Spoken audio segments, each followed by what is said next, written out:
Welcome back. This is Brandon, and I'm still working on prizes. Last time, I showed how I cut out and put a channel in to put the reinforcing rod in. And now we're going to move on to some gluing. And to do that, I am using DAP wood weld because that's what they sell locally. So I really don't have much of a choice. I guess I could order some stuff, but I've been too lazy. First things first, read the warnings. Okay. Danger. Contains petroleum, naphtha, methyl, ethyl ketone, and toluene. May cause eye, skin, nose, and throat irritation. May affect the brain or nervous system, causing dizziness, headaches, or nausea. Prolonged vapor inhalation may result in physical injuries. Reports have been associated with permanent brain damage and nervous system damage, and repeated and prolonged occupational exposure over solvents. Vapors may ignite explosively.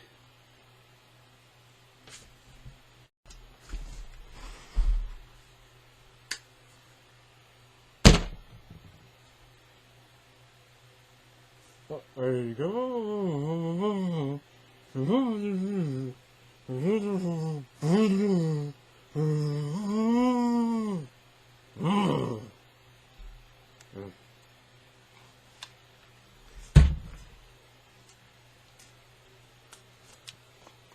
Alright, exaggerating for comedic effect. It is dangerous. It's not as dangerous as that sounds. You want a ventilated area. You don't want to be able to actually smell the fumes. And yes, it can explode. The gases tend to settle in low areas. Do read all the warnings. And yes, a fire extinguisher is also in my safety kit. And in a couple other places in my house. To cut down on fumes, what I like to do is put some in a disposable squeeze jar. And then use it that way. You can use brushes. You could use your finger to apply it, especially if you're wearing nitrile gloves.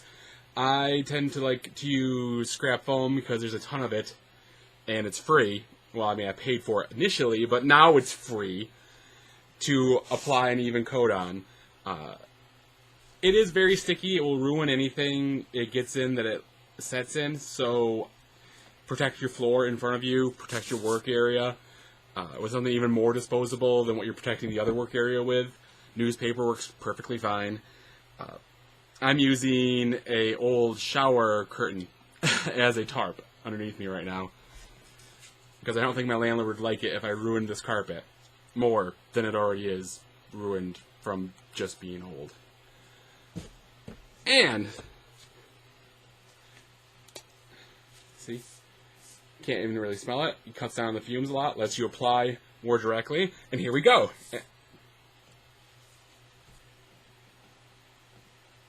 I think it's supposed to move.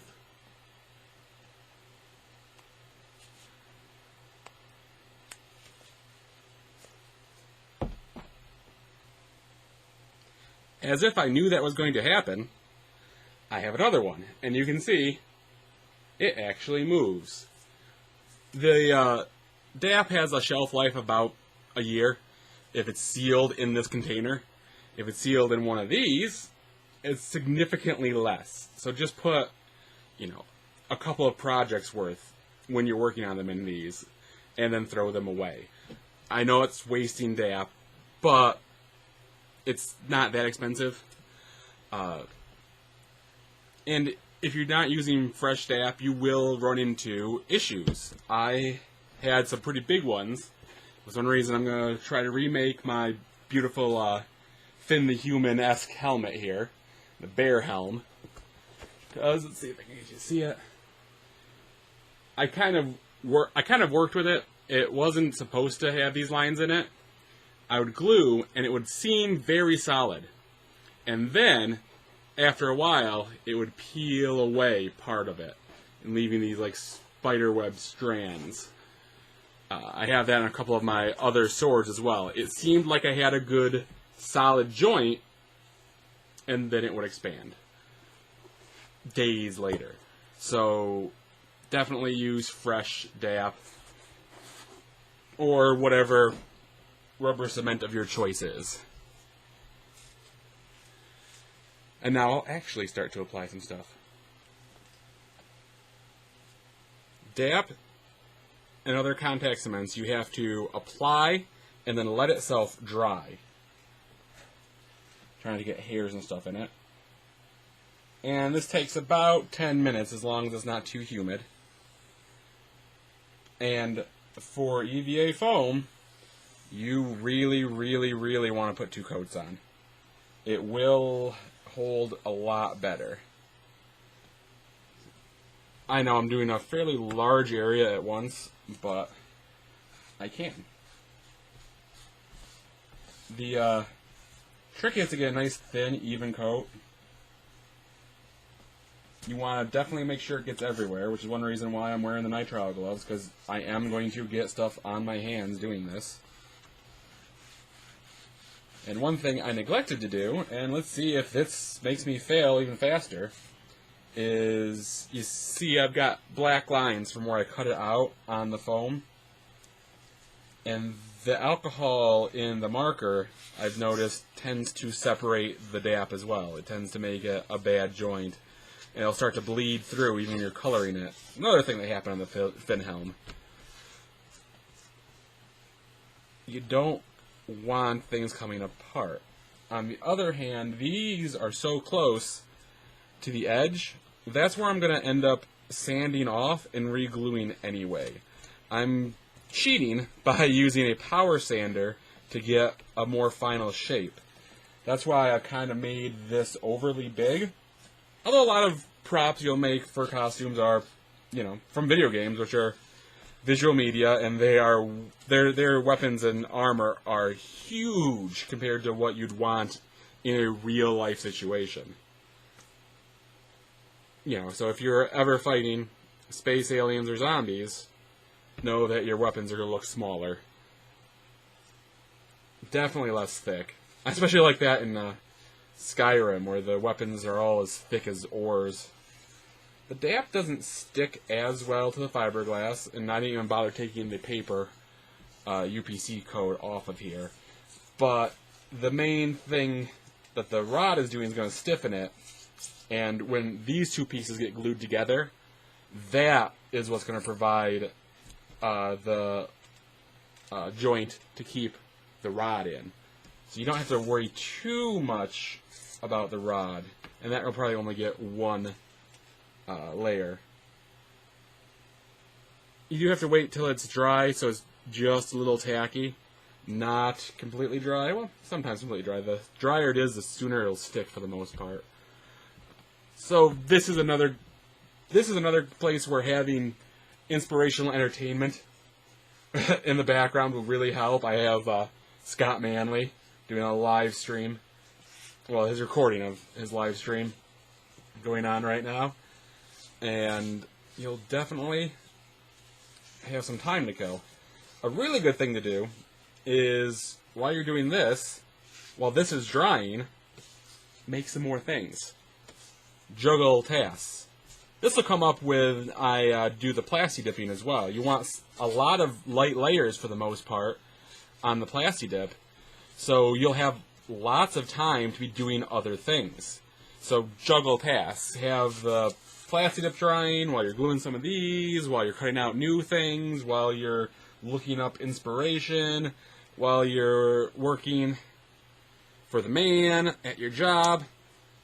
Okay, maybe not the last one. Alright, I have roughly 2 coats on each side of these, and on the fiberglass rod. So what I'm going to do now is carefully lay the rod in the channel.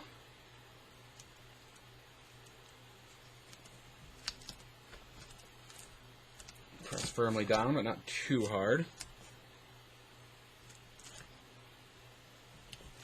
And it's stuck in there. And now the other side will go over top. And this is really nerve-wracking and difficult. I don't have a real good way to line these up, unfortunately. So I'm just going to do it.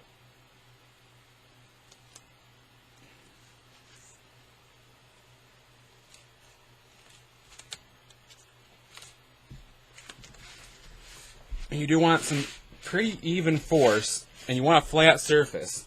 When you're doing something like this, it's going to have a tendency to torque and turn, and then you'll have a twist in your blade, and you'll have to figure out how to fix that.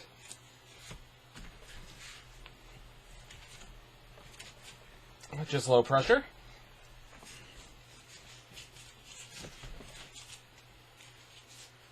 And it's glued. Now you can see, or maybe you can't because of my poor lighting, that the sides don't line up exactly, especially down here. But I have a lot of extra material on here that I'm going to sand away anyway. That's why a lot of the features of it aren't very pronounced as of yet. It's just a general shape. You can see even my Yellman back there is very, very faint. So I will spend some time on a power sander, which I have absolutely no way of filming, and I'm very sorry. I don't even have a table for it, so I have a belt sander on the floor that I'll be using with this. And, of course, sanding EVA, especially with power equipment without a dust collection system, wear a dust mask. Don't breathe in little fine particles of black crap. Okay, so about a half hour later, I was on the power sander, and now I have something quite a bit more blade shaped. I wish I could give you more advice on how to form the blade without a power sander, but I don't really know. It's a lot like forming an actual blade. You just take it in passes, you eyeball it, you have luck, you don't know how to articulate what you're saying because you're a smith from the 15th century working out of Bologna. Or not. You can see this has quite a bit of fuzzies on it, and the heat gun will take a lot of those off, but a torch actually takes a lot more of those off. And I didn't do that with a lot of my last series of props, and it kind of suffered for it. I might grab the other ones and show you the mistakes I made. And, as always, I made a mistake on this one, too. You don't have to get the edges super thin, but I like to, because it gives a better impression of something that is actually a blade. Like the element here doesn't actually come to a blade, but it looks like it does compared to the spine, which is very thick still. But I sanded through a little bit. Let's see if you can see that. And right here is kind of an indent there where it goes through to where I cut the foam through for the core. It's still safe as long as you're not super rough with it. And I might patch that with some more glue. But first I've got some more fine sanding to do with a Dremel tool. And again, I wish I could tell you how I do it. I just eyeball it and get frustrated and fail a lot. So instead of that, I think I'll show you some mistakes on my last series of props and then come back again. Extreme close-up. Okay. Now you can see, maybe, on this one, where I had glued and it had come apart because I'd used some old glue. Also, where I had cut in for the core, I'd also cut on the outside for a fuller. Once I hit it with the heat gun, it opened up more. But it opened up too much up here. Oh man.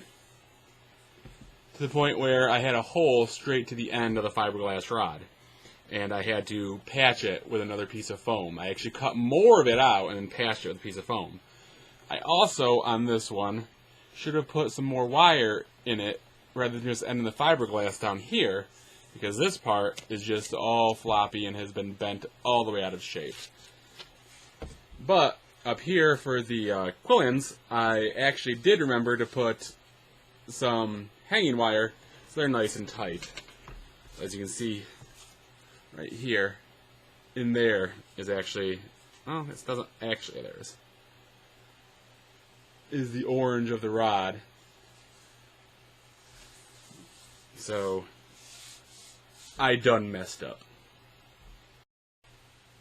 And sorry if you can't hear me very well. I have the dust mask on again because I'm going to be using the Dremel, and I broke one of my gloves. For this part, you don't really need the gloves on, so take off that sweaty piece of thing and throw it away. This is a grinding bit. It seems to work best of all my bits to get sanding down on here. The frustrating thing is sometimes it'll dig in really quickly and take a lot of material out very fast, and other times it won't take anything off at all. But there's no great trick I'm doing here. I'm basically just carving with the tool. You can see in there the separation and the little jagged edge here where I didn't quite cut very well and didn't glue very evenly. So it's going to take quite a bit of time to Dremel out. Also, this pseudo quilling here finger guard, which I might actually expand on by gluing more EVA foam over. You can kind of see the texture difference as I run it over this part of it. I think the actual power sander gives me a better finish overall. And after I hit it with a torch, we might revisit that. So while you're doing this, it's a good time to watch something on YouTube, or listen to something, or ponder the nature of existence and what should be worth end of your existence, or a separated consciousness experiencing the heat death of the universe over billions of eons. You know, light stuff. Or you can think about cats. Come to think of it, I think thinking about cats is better. Go with that one. Think about how they might destroy your project because they love to eat the EVA foam.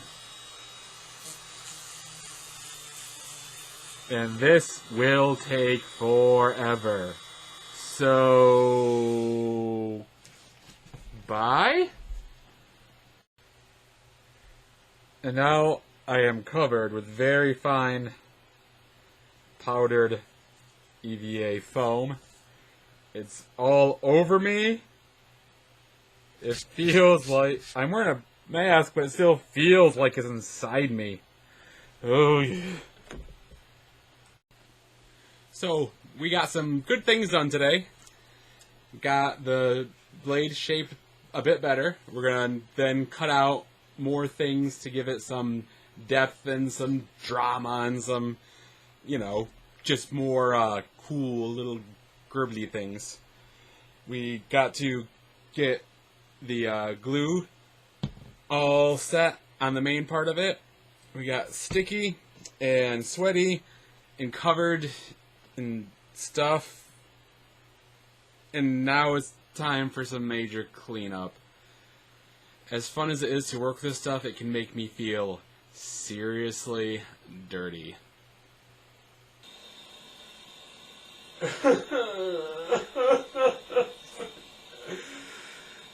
Did you like getting that dirty? Did you? You're someone's brother, you whore! Hey, the acoustics in here are really nice. Another victim found tonight. All of their hair cut off with a knife. We were fools to ignore the signs. We got bound and gagged together, bound and gagged together. She broke my arm. I don't know how it happened. I hit the floor and she said, "Oh, don't you dare look at any girl but me. I think this chick has snapped. She is a yoniri. This woman is obsessed with me. Ooh, she is a yoniri. Run away, boys!" Huh. Singing in the shower. I wonder if anyone's ever thought of that. Suggestions, questions, comments? There's an aptly named comment section underneath this video. And remember to share this with your friends. If you want to win any of the prizes I'm making, you have to come to the Nameless Improv Comedy Shows at TatsuCon. See you in the end of July. I can see you right now, too. You think this looks weird? What you're wearing?